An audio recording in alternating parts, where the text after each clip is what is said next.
curioso em algumas questões da Bíblia. E isso era uma das minhas curiosidades. Eu sempre ficava perguntando, é estranho Jesus perguntar, o que queres que eu te faça? Assim, meio diante do óbvio, ele está diante de um cego. E ele pergunta, o que queres que eu te faça? Tanto é que ele responde, Senhor, eu quero ver. Mas, e eu refleti um pouco estudando, quando Jesus faz essa pergunta, também pode ser muito mais coisas, mas também Jesus mostra que ele quer conhecer os nossos desejos. Jesus quer conhecer aquilo que está no nosso coração. Ele pode fazer qualquer coisa, é óbvio, mas ele espera de nós que a gente revele o que está no nosso coração. É por isso que mesmo uma pessoa cega, ele faz a pergunta, o que queres que eu te faça? Porque não é a cura. Por que será que Jesus está perguntando? Porque se for muito difícil, não, pede outra coisa. Será que Jesus perguntava porque queria saber o grau que seria o milagre? Não, é porque Jesus nos dá a oportunidade de revelarmos o que nós realmente amamos. O que realmente está dentro de nós, porque os nossos desejos revelam os nossos tesouros. E eu ouso dizer que os nossos desejos são como uma bússola. Porque quando você deseja algo mesmo, você percorre o caminho até conseguir.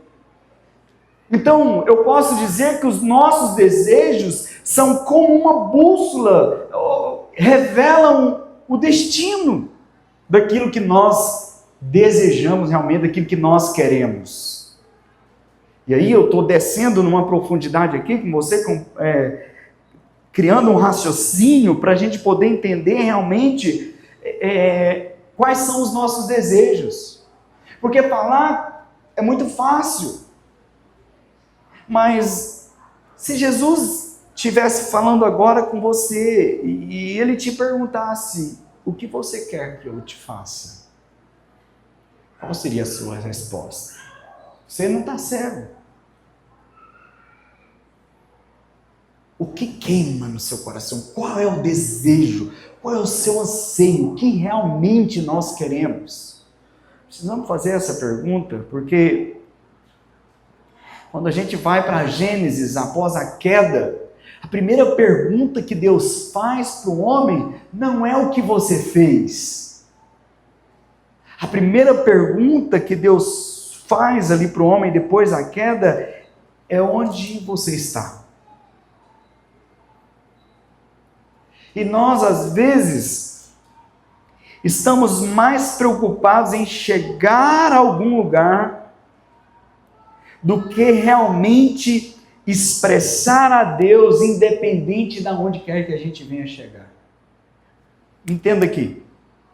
Às vezes nós estamos tão ansiosos para alcançar, ou desejosos para alcançar aquilo que há esse anseio, que nós só focamos nesse lugar, e não em viver uma vida que expressa ao Senhor até chegar a esse lugar. E aí nós mudamos os valores das coisas. E isso pode até envolver a obra de Deus. Vamos pegar algumas coisas práticas. Em nome de uma igreja crescer, a gente sacrifica o valor de expressar o Senhor e a gente fica envolvido somente em estratégias. Ou o inverso também, a gente quer tanto expressar o Senhor que deixa de viver as estratégias. Porque há um desejo muito forte. E aqui eu não estou falando de desejo pelo pecado, estou falando de desejo por coisas lícitas, legítimas, que são as piores. É nelas que nós mais tropeçamos. O pecado, você vai resistir, você vai correr, provavelmente, mas as coisas lícitas, que são elas que muitas das vezes nos faz pecar, assim como o olho. Se teu olho te faz pecar, o olho não é pecado, mas é uma coisa lícita e necessária, mas ele pode ser um perigo para me levar para o pecado, como as coisas lícitas são, que a gente às vezes nem valoriza tanto, porque a gente... Não, pecado não, sai de Satanás, em nome de Jesus. Mas aquela coisa que parece tão boa pode ser o maior perigo.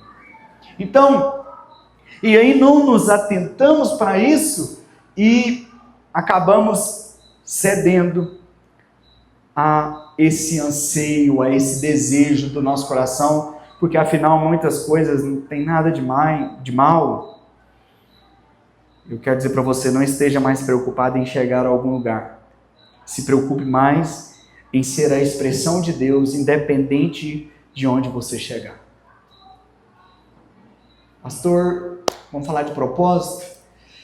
Eu não sei ainda se eu quero ser médico, eu não sei ainda se eu quero ser um empresário, eu não sei ainda se eu quero me casar com fulano, fulana, eu não sei como que eu faço para saber. Deixa eu te dizer uma coisa, se preocupe em ser um homem de Deus independente. Se você for médico, se você for pastor, se você for empresário, se você casar com aquela, com aquele, se preocupem apenas em ser um homem de Deus, independente de onde você for. A gente tem a tendência de querer se preocupar mais com o propósito, aquilo lá, do que em ser. A gente preocupa tanto em fazer como se eu fizer algo, me leva a tornar alguém. E você precisa entender quem você é, quem você já se tornou, para poder fazer algo de acordo com quem você se tornou. Amém, irmãos? Tentei explicar devagar isso aqui. Então, primeiro o entendimento que nós precisamos ter é quem nós somos. E quando a gente olha para a queda, Deus não está preocupado mais do que foi feito do que quem era. Por isso que ele perguntou onde e não o que. Onde você está? Que eu preciso falar com você. Não é assim, Adão, vem aqui que eu vou te dar uma coça, moleque. Você fez o que não devia ter feito, rapaz. Não. Mas nós não somos assim. Nós até valorizamos as pessoas com base em habilidades. Nós damos prestígios para quem tem capacidade. Foi lá na célula que nós falamos sobre Paulo, do filme? Foi na sua célula? Foi, não foi? É loucura, irmãos. Uma cena do filme do apóstolo Paulo, esse filme mais recente, que o soldado, ele fica impressionado, porque ele fala assim, como pode, cara? Vou falar na minha língua, tá? De como eu entendi a mensagem que eles enviaram na cena. Como que pode você ser um cara sábio desse jeito, inteligente desse jeito, tá prestes a morrer, tá preso para morrer, e tá tranquilo, e não tem riqueza, e não tem nada.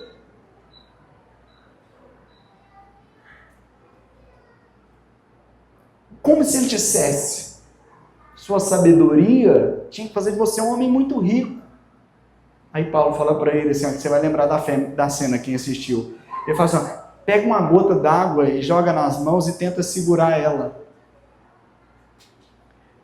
A humanidade é isso, ela está correndo atrás, tentando segurar essa gota, sendo que diante dela tem um oceano. É como se Paulo dissesse para ele, você está tentando segurar uma gota, você acha que segurar a gota faz de você alguém bem sucedido? Eu já encontrei o oceano, seu prazer está na gota, eu estou nadando nesse oceano. Entende isso, irmãos? Porque as pessoas esperam retorno, elas esperam, ela cria expectativa em fazer, e agora eu me torno. Se eu tiver muito dinheiro, se eu tiver muitos seguidores, se eu tiver aí eu vou ser. Parou, irmão? É porque ela não conhece uma boa notícia. Deus deu de graça, Deus deu de graça para ela o oceano. Deus te fez filho dele. Meu Deus, irmãos. Precisamos alargar o nosso entendimento. A nossa missão é a mesma. Os lugares podem ser diferentes. Nem todo mundo aqui trabalha da mesma coisa. Nem todo mundo frequenta os mesmos lugares. Nem todos nós temos a mesma parentela, os mesmos amigos. Ocupamos posições iguais. Só que a missão é a mesma, o lugar é que é diferente. Nós estamos em vários lugares da sociedade aqui, nós que estamos aqui nessa noite. Só que em todos esses lugares, sendo diferentes, nós temos uma única missão. Nós somos a manifestação de Deus nesse lugar. Nós somos a expressão dele nesse lugar. Não é um esquisito, um religioso, um bitolado. É um homem e uma mulher de Deus chamado a expressá-lo na sua casa, na sua família, no seu trabalho, onde quer que seja. E eu quero ler com você Mateus capítulo 22, versículo 36. Para entrar nesse tema principal aqui. Para não delongar muito. Mateus 22, do verso 36 em diante, até o 40. Como eu disse, eu estou na versão internacional. Aqui, os mestres da lei, religiosos, estão fazendo uma pergunta para Jesus e ainda ousam chamar ele de mestre. E eles dizem assim: mestre, qual é o maior mandamento da lei? Respondeu Jesus: ouça, queridos, nós vamos caminhar dentro do que Jesus vai falar, tá bom? Dessa fala bem objetiva de Jesus. E ele diz assim: ame o Senhor, o seu Deus, de todo o seu coração, de toda a sua alma e de todo o seu entendimento. Ó, o primeiro mandamento é esse, o maior mandamento. Aquela pergunta é: qual é o maior mandamento? Ele diz: ame o Senhor seu Deus de todo o seu coração, de toda a sua alma, de todo o seu entendimento. Este é o primeiro e maior mandamento. Versículo 39, irmãos, olha que coisa interessante. E o segundo, agora é o segundo, mas esse segundo é semelhante ao primeiro. E o segundo é semelhante a ele. Então, primeiro, irmãos, eu vou fazer um negócio aqui, não vale política aqui agora, tá? Política não vale agora, tá bom? O primeiro é ame a Deus. O segundo é ame... Não pense em política, tá bom? É ame o próximo, amém? O segundo, ele é como se eles estivessem ligados. Ame o seu próximo como a si mesmo. Verso 40 diz: destes dois mandamentos dependem toda a lei e os profetas. Amados, o diabo, ele só quer que você coloque Deus em segundo lugar na sua vida. Ele não quer que você fique sem buscar a Deus. Então, vamos ampliar o entendimento? O diabo sabe que o povo que vai para a igreja vai para buscar Deus. Então, ele não está preocupado com isso, irmão. Mas ele tem feito uma coisa que tem dado muito certo. Que é feito com que as pessoas busquem a Deus, mas em segundo lugar. Pelo menos no segundo, vamos dizer assim. Já que não tem jeito de evitar das pessoas, dos homens, dos crentes buscarem a Deus, vamos fazer o seguinte: vamos fazer eles ir para a igreja e ficar criando frasezinha de The King, The Of, The Bad, sei lá o quê. Que o povo vai achar joia, revelada, profetada. Vamos entretê-los com esses shows em cima de púlpitos. Já que eles vão para a igreja, nós precisamos fazer alguma coisa lá para poder distraí-los. E aí, ele não é tão ruim. Não dá para elogiar o diabo, eu não gosto de elogiar ele. Mas o diabo entendeu que tem pessoas mais inteligentes. E aí ele faz com que essas pessoas mais inteligentes possam até ir para a igreja. Mas elas são mais pensantes. E o que ele faz? Coloca Deus em segundo plano. E você pode falar assim, pastor, mas como que é colocar Deus em segundo plano? Isso aqui é para os mais espirituais. Os outros não colocam Deus em segundo plano. Os outros tem uns grupos aí que se a gente pode fazer parte deles, tem que tomar cuidado. O que ele faz? Quando é que nós colocamos Deus em segundo lugar? Sabe quando, irmãos? É quando o nosso relacionamento com Deus é apenas baseado pelo desejo de recompensa. Olha a sutileza aqui, irmãos. Quando nós relacionamos com Deus apenas pensando na recompensa e não que Ele é a referência para mim ser, Ele já é segundo plano. Quem é o primeiro? O meu ventre, a minha necessidade. Então Deus é apenas o instrumento para a minha satisfação, para o meu suprimento. Então eu vou para a igreja, eu busco, eu faço a campanha, eu oro, e tudo isso é legítimo. Não estou falando que essas coisas, a questão corrompida não está aqui na prática, mas está na intenção de quem está praticando. Então, às vezes, o que toma o nosso coração é apenas o desejo de recompensa. Irmãos, fala sério, nós já falamos isso aqui, uma maneira bem clara da gente entender. Eu já fiz essa pergunta aqui. O nível nosso de relacionamento com Deus, qual é? Como nós podemos nos conhecer? É simples. E se você descobrisse que não existe mais inferno?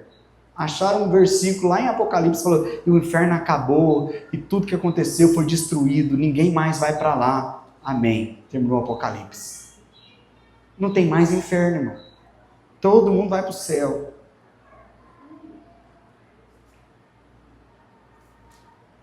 E aí? Como continuaríamos a nossa vida aqui? Isso aqui é uma pergunta, talvez para nós aqui, até a gente é muito pego nisso, porque uma vez salvo para sempre. Então se você caiu nessa ainda de descobrir que não tem inferno, você vai parar, você ainda nem entendeu que você já foi salvo, e eu vou te dar essa notícia. Quem aqui crê que foi salvo realmente? Amém? Eu dou uma notícia, você não vai para o inferno mais, irmão. E agora? Agora o pau vai quebrar. Já vai sair tomar uma para esquecer. Se você quiser, aí você vai. Se você esquecer, você vai buscar Deus de novo.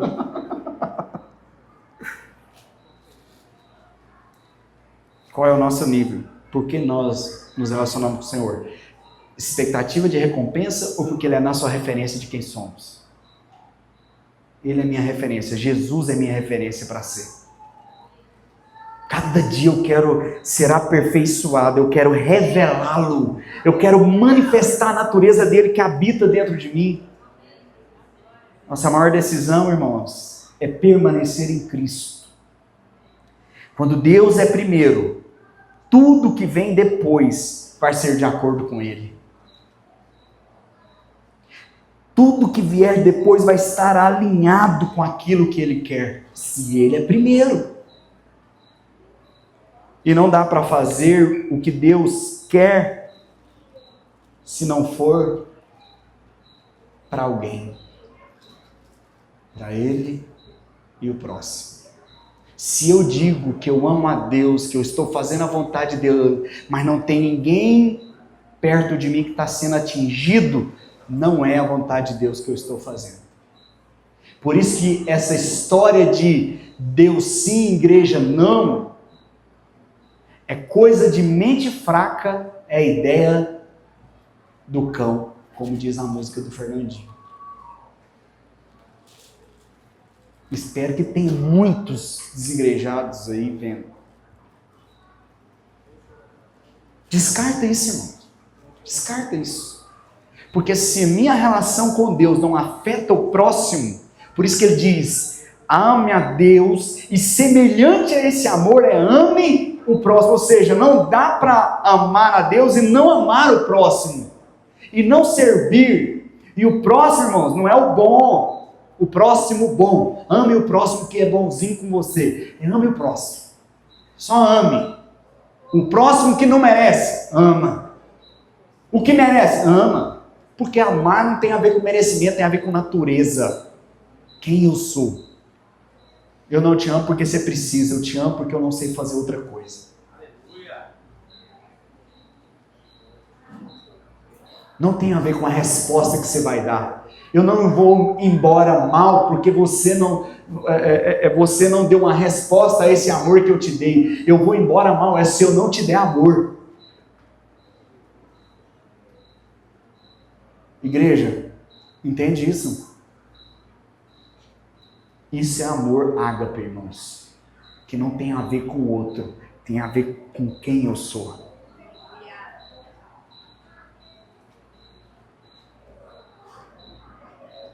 Meu Deus, você nunca, pode gravar essa frase, irmão.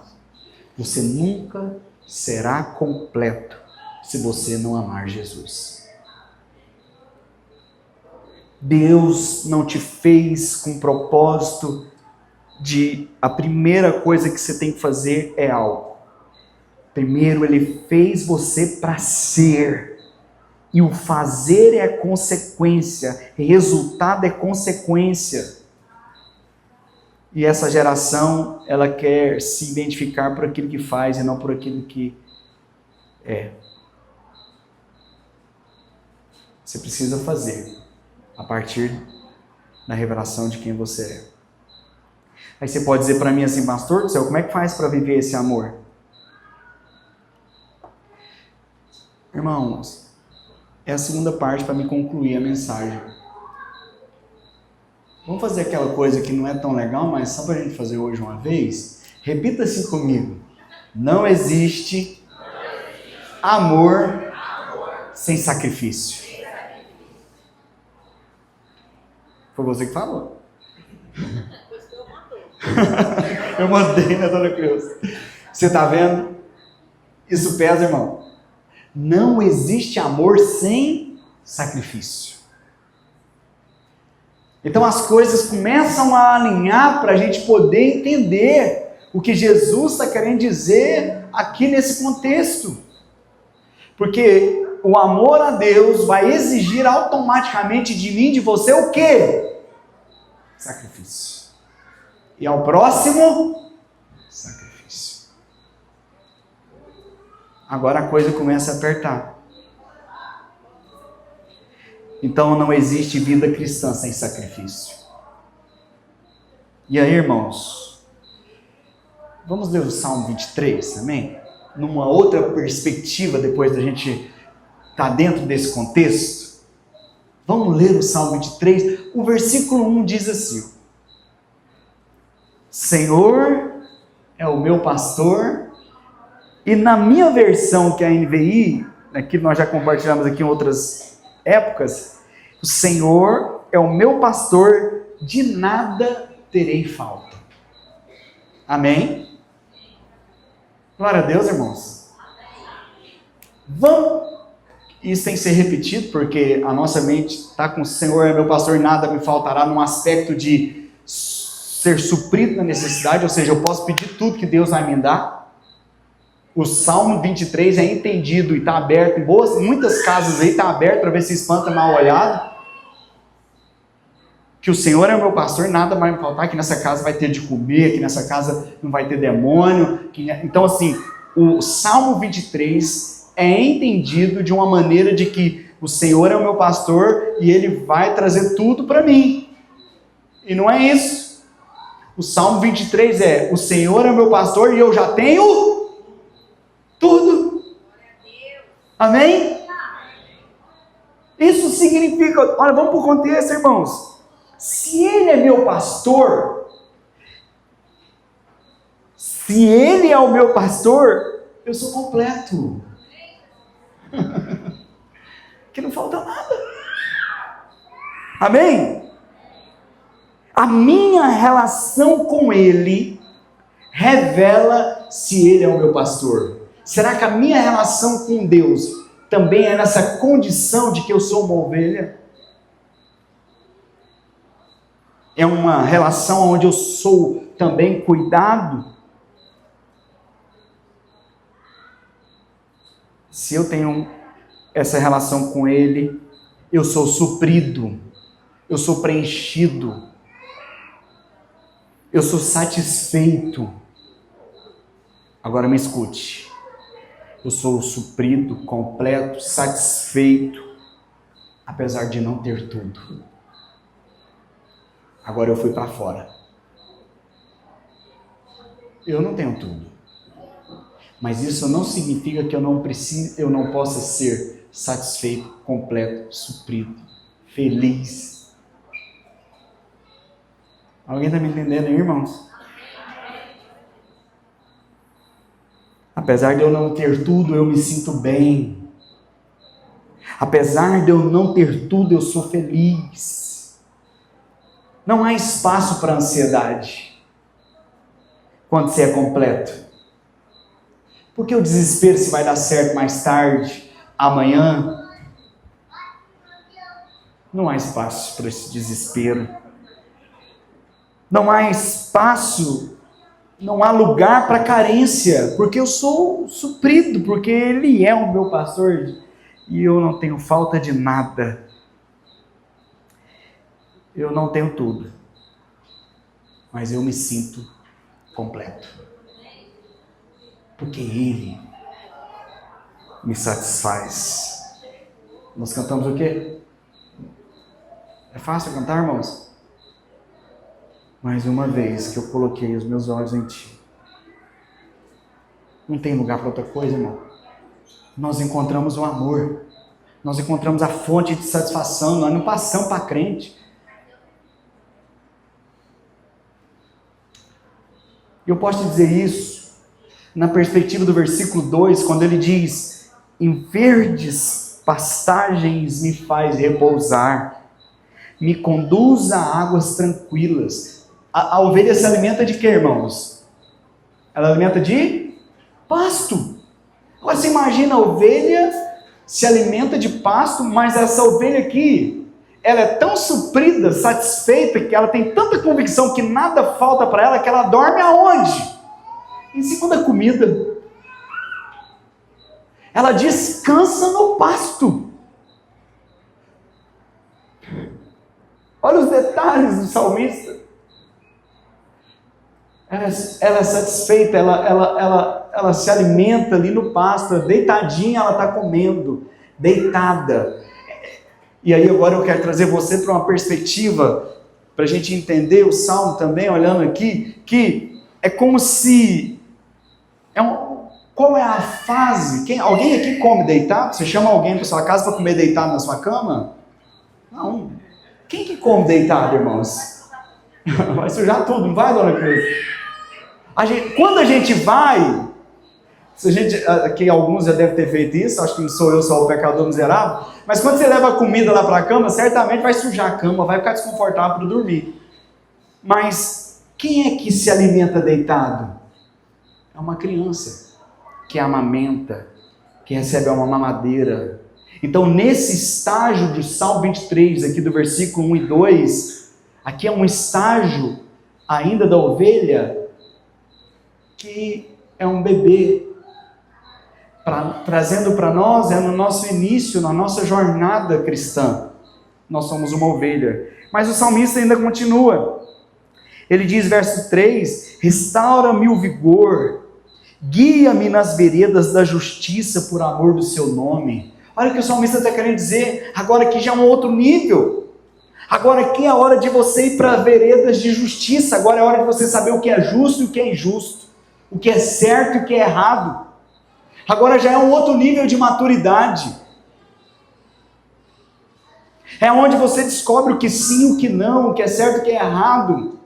Você nasceu de novo, aleluia. Você vai ser cuidado, vai receber mamadeira, vai se alimentar deitado. Você vai viver esse bálsamo, esse descanso, porque você sabe que o seu Pai cuida de você, que Ele já te perdoou todos os pecados. Você vive essa paz, você vive esse descanso. Mas de acordo com você vai se alimentando, você vai crescendo. Agora o seu Pai começa a te guiar, fala assim: olha, isso aqui não é bom para você. Olha, isso aqui é bom para você. Ele nos guia nessa vereda de justiça do que é certo e do que é errado.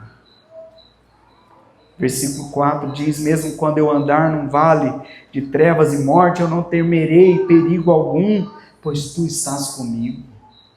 Agora a gente já está andando em lugares mais profundos, mas com uma convicção clara de quem está conosco. Não vou me deter aqui. A tua vara e o teu cajado me protegem. Versículo 5. Preparas um banquete para mim à vista dos meus inimigos. Tu me honras ungindo a minha cabeça com óleo e fazendo transbordar o meu cálice. Agora aqui já é outro nível. Agora é um nível em que eu posso sentar com quem me ofende. Porque eu estou na mesa com quem? Os meus inimigos. Eu não tenho problema na relação. Já é um outro grau de maturidade. Eu não preciso provar para ninguém quem eu sou. Por isso eu sento e levanto e continuo. Para onde? Sei que a bondade e a fidelidade me acompanharão todos os dias da minha vida. E voltarei à casa do Senhor enquanto eu viver. Agora essa ovelha, do versículo 1, ela vai para dentro de casa no versículo 6. Ovelha não é pet. A gente não cria ovelha dentro de casa como um pet. Existem exceções, porque tem gente que cria cobra. Mas não se cria ovelha como pet. Quando que uma ovelha vai parar dentro de casa, irmãos? Quando você faz um churrasco. Sim ou não? A ovelha dentro de casa é quando você assa um cordeiro. A ovelha do versículo 1 se transforma em cordeiro no versículo 6 e para dentro de casa para servir alguém. Repare nessa jornada, irmãos. Existe um ciclo completo na vida. No versículo 1 ela é uma ovelha, no versículo 6 ela é sacrificada. E existem alguns estágios que todos nós manifestamos, e quando se trata de amar, nós também vivemos um estágio. E o primeiro estágio é o desejo. Quando você deseja algo. E esse desejo, quando ele se torna forte, aquilo você passa a amar. E quando você ama realmente, você cria uma aliança. E quando você cria uma aliança, é porque você já está disposto a fazer sacrifício. Então, para os solteiros que ainda não casaram, vamos apertar a coisa um pouco mais. Você pode até ter o desejo, mas ele precisa se tornar em amor. E esse amor precisa se tornar em aliança. Mas lembre-se, um desejo que vira amor, se torna aliança, vai requerer sacrifício. E sabe, irmãos, o sacrifício é o final de uma jornada para aqueles que querem viver uma vida segundo a vontade de Deus. Não tem jeito. E eu estou falando agora de uma questão que parece difícil nos dias de hoje. Porque quantos estão dispostos a sacrificarem? Sabe por que não encontramos pessoas dispostas a sacrificarem? Porque não encontramos pessoas que amam de verdade.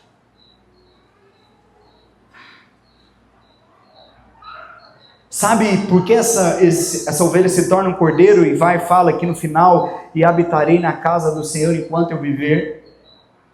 Ela para dentro de casa, porque nós não temos compromisso com a casa enquanto nós não estivermos dispostos a sacrificar.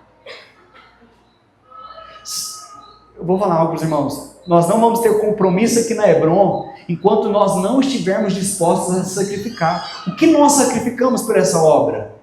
O que nós sacrificamos pela vida do irmão? O que nós sacrificamos em prol do outro? Quem é casado sabe mais na prática de que casamento é exatamente o sinônimo disso. É amor e sacrifício andando junto o tempo todo. Eles não têm como ser separados.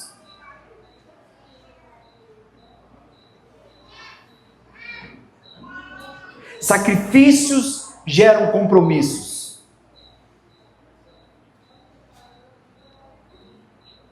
Quem é comprometido é porque decidiu sacrificar. Se você não se sacrifica em prol de algo, você nunca vai se comprometer com aquilo. Mas aquilo que você é comprometido, eu tenho certeza que você já sacrificou. Alguém está me entendendo, irmão? Não é trocadilho. Mas, irmãos, em resumo se não morrer não há vida. Isso aqui é um princípio. Alguém... Ai, meu Deus. Morreu, sacrificou. All of the king. Pode tirar aqui, mano.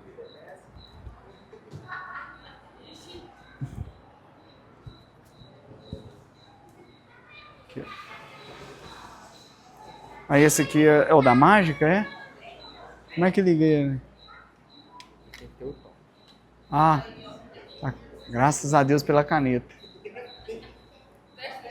Aqui nós temos um microfone movido a caneta, irmãos. Estamos muito modernos. Acho que você conhece alguma igreja que o microfone liga de caneta? Hã? Nós estamos na frente. Certo, irmãos? Vou pegar o exemplo então. O microfone acabou de morrer, está sacrificando para que alguém possa usá-lo. Amém? Mas esse prédio, pessoas sacrificaram para poder construí-lo. Pessoas sacrificaram para construir esse microfone, esse aparador aqui, a cadeira que você está sentado, até a caneta. Já? Não, agora eu vou ficar com esse. Obrigado. Deus abençoe. É porque eu tenho que ficar pondo por aqui, aí enrola, eu já estou encerrando. Irmãos, é preciso haver sacrifício. Se a gente luta tanto para preservar, e sabe por que nós não nos sentimos pertencentes? Porque nós não sacrificamos em prol daquilo. Se você talvez não se sente pertencente a essa igreja, é porque você não se sacrifica ainda por ela. Essa igreja local, amém? Pode ficar aqui, Vitor, Jalino.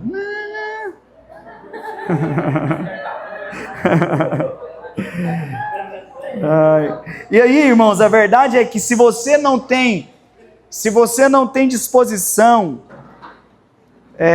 se você não se sente pertencente àquela família, àquela casa, aquele trabalho, aquele lugar que você frequenta, é porque você ainda não sacrificou, talvez, por aquele ambiente. Se não está tendo sacrifício, você não vai se sentir pertencente. Para colocar a ovelha dentro de casa, ela precisa ser sacrificada. Mas nós estamos tentando preservar a nossa vida, irmãos. E esse senso de preservação nos impede de vivermos a vontade de Deus. Eu esqueci minha caneca do Corinthians, mas não foi intencional. Você sabe que hoje não deu muito certo. E eu ia trazer minha caneca do Corinthians, irmão. Diante de Deus, que na hora que eu estava preparando a mensagem, eu ia trazer ela. Aí assim, eu procurei uma camisa vermelha. Não tô vendo nada aí, viu, Ismael? Eu ia trazer uma camisa, eu ia vir de camisa vermelha, porque minha calça é preta, para falar, ó, nada de futebol, que eu tô de vermelho e preto também. O Corinthians hoje tomou um ataque. Dorival nem voltou para São Paulo, foi pro Japão. E hoje o Corinthians não sacrificou nada. 4. Corinthians 4. Eu ia trazer minha caneca do Corinthians, sabe por quê, irmãos? Porque a minha caneca do Corinthians ainda continua intacta. A minha caneca do Corinthians está igual essa aqui da Hebron. Vou deixar o Johanna usar ela. Mas eu não deixo. Eu estou preservando a minha caneca do Corinthians. E eu estou fazendo um grande mal para ela. Porque pode ser que eu estou falando com um tanto de caneca do Corinthians aqui nessa noite. E uns estão dizendo que é caneca do Flamengo. Você escolhe o time que você quiser, mas é porque a minha caneca do Corinthians é que eu lembrei. 20! Minha caneca do Corinthians vai fazer 30 anos, irmãos, que eu tenho ela. 30 anos que aquela caneca está intacta. Em compensação, o El deve lembrar, na casa da minha avó, a gente ia beber água num copo de alumínio. Era um copo de alumínio. E ele era amassadinho, todo amassado, na tia Badia também, lembra? Um copo de alumínio amassado. Eu até usava ele para beber leite em curral, às vezes o grandão, porque cabia mais. Aquele copo, ele tem uma história para contar. A minha caneca não. Ela só tem uma história para contar por causa do time que ela é, né? E aí, irmão? Você tem quanto tempo de crente? Vamos conversar. Qual é a história que você tem para contar, irmão? Quantos amassados você tem? Ou sai igual a minha caneca intacta. Foi criada para um propósito, mas está tão preservada, luta tanto para se preservar, que não tem uma história de sacrifício. Eu orei por uma vida. Eu orei pelo meu casamento. Eu chorei pelo meu marido. Eu chorei pela minha esposa. Eu chorei pelos meus filhos. Essa olheira que você está vendo é porque eu estou orando de madrugada. Sabe por que você está sentado aqui, irmão? Presta atenção que eu não vou me envaidecer, não. A Hebron só está aqui em Itaberá até hoje porque houve sacrifício. E não foi só meu, não. Graças a Deus. Porque tem homens e mulheres que se sacrificam por essa obra. Mas eu me fiz uma pergunta. Será que se eu não tivesse sacrificado mais, não seria diferente? Será que se nós nos dispormos a sacrificarmos mais, será que não vai ser diferente, irmãos? E aplica o sacrifício para qualquer área aí da sua vida. É porque às vezes nós não amamos. Não amamos, só acostumamos. A liturgia religiosa. Será que o casamento? Esse ano nós fazemos 19 anos de casado, eu e André. 19 anos de casado. Quantos sacrifícios houve, há e haverá? Sempre vai ser mais fácil desistir, irmãos. Principalmente quando você não ama. Quando só um desejo da alma. É igual o menino quando quer a bicicleta. Você compra, chega lá 3 dias e larga ela para um canto. Ele queria tanto, fez birra. Mas é igualzinho, só que adulto. Se não tivermos o nosso entendimento transformado. Sabe, irmãos, eu quero dizer para vocês, sacrifícios deixam marcas. Jesus, eu falei semana passada sobre cicatrizes. Cicatrizes são marcas de que houve cura. Jesus com a mão furada até hoje, à direita de Deus Pai, a mão dele está furada. Sabe o que, irmãos? Sacrifícios, presta atenção, sacrifícios que são feitos de acordo com a vontade de Deus, vale eternamente. Quantas marcas nós possuímos? As marcas do sacrifício dele permanecem até hoje. E nós queremos preservar. Queremos preservar aquilo que é para durar eternamente. Vamos ficar em pé. Mateus capítulo 16, versículo 25. Enquanto você vai ficando em pé aí, e os meninos vão subindo. Mateus 16, 25 diz assim, ó: pois quem quiser salvar a sua vida, a perderá. Mas quem perder a sua vida por minha causa, a encontrará. Pois que adianta o homem ganhar o mundo inteiro e perder a sua alma? Ou o que o homem poderá dar em troca da